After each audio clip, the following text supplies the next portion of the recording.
क्या एक छोटी सी गलती पूरी जिंदगी का बोझ बन सकती है?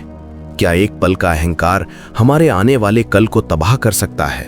आज की कहानी इंसानियत और माफी के एक ऐसे सफर की है जिसे सुनकर आपकी आंखें भर आएंगी।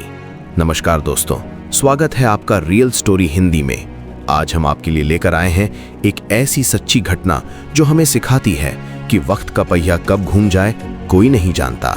तो दिल थाम कर बैठिए, क्योंकि ये कहानी आपको भीतर तक झकझोर देगी। कहानी शुरू होती है बनारस के BHU अस्पताल से। आर्यन, जो एक साधारण प्राइवेट कंपनी में काम करता है, अपनी मां सावित्री देवी के कैंसर के इलाज के लिए परेशान है। आर्यन के पास पैसों की तंगी है और उसकी मां की हालत दिन ब दिन बिगड़ती जा रही है। उसकी आंखों में नींद नहीं है, बस एक खौफ है, अपनी बीमार मां को खोने का खौफ। वो अस्पताल के OPD के बाहर हताश बैठा है। तभी उसकी मुलाकात डॉक्टर ईशा से होती है।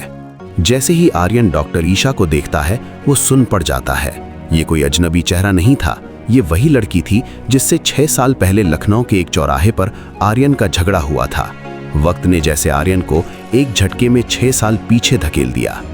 उस वक्त आर्यन थोड़ा गुस्सैल वाला था और एक छोटी सी टक्कर के बाद उसने सरेआम ईशा को बुरा भला कहा था और उसे धक्का दे दिया था। ईशा उस वक्त एक साधारण मेडिकल की छात्रा थी। भरी सड़क पर हुए उस अपमान से वो बुरी तरह टूट गई थी। उसकी आंखों में आंसू थे और वो बेबस खड़ी थी।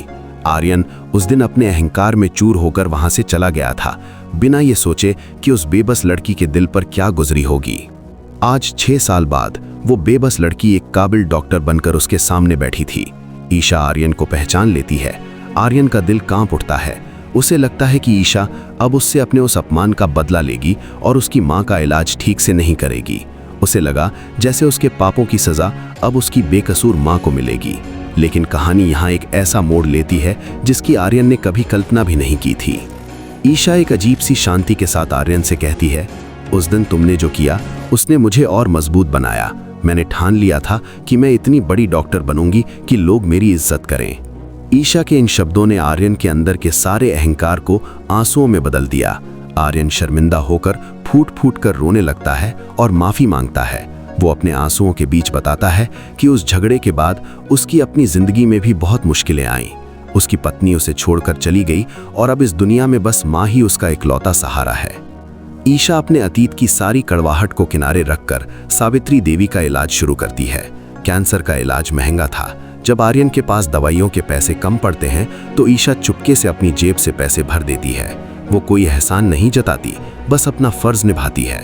अस्पताल की उन घुटन भरी और खामोश रातों में आर्यन और ईशा के बीच बातें होती हैं। आर्यन को अपनी गलती का गहराई से एहसास होता है कि माफी मांगने में कोई भी इंसान छोटा नहीं होता। लेकिन शायद किस्मत को कुछ और ही मंजूर था। सावित्री देवी की हालत बहुत गंभीर हो जाती है। आखिरी वक्त में जब सावित्री देवी की सांसें उखड़ने लगती हैं तो वो अपनी कांपती हुई उंगलियों से ईशा का हाथ आर्यन के हाथ में रख देती हैं। उनकी बुझती हुई आंखों में एक अजीब सा सुकून था। अपनी आखिरी सांस से पहले वो आर्यन से कहती हैं, बेटा, नफरत पालने से इंसान अंदर से मर जाता है, माफ करना सीखो।